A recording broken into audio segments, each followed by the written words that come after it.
ВМРО-ДПМН најави тужба за клевета против Слободан Богоевски. Лицето осудено за криминал за кој има одлежано казна затвор, синоќа ја искористи телевизија Телма и времето кое му беше дадено во емисијата Топ тема за да изнесе лаги и клевети во обид да го наруши угледот на ВМРО-ДПМН, реагираат од партијата.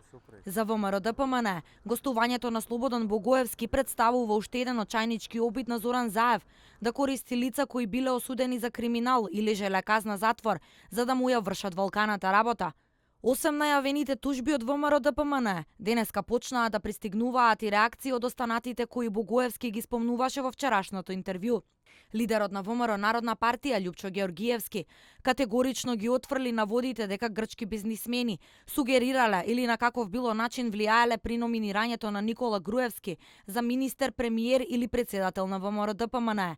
А исто така ги негираше и тврдењата на Богоевски поврзани со приватизацијата на ОКТА. Дека Кондоминас сугерирал Никола Груевски да биде министер, премиер или председател на ВМРО-ДПМН, тоа е комплетен нонсенс. Мислам, тоа е толкување на еден човек кој комплетно си има искомпрометирано при правниот систем на Република Македонија и сега сите му се криви. Георгиевски вели дека Кондоминас нема врска со приватизацијата на ОКТА, туку дошол подоцна со приватизацијата на Телеком.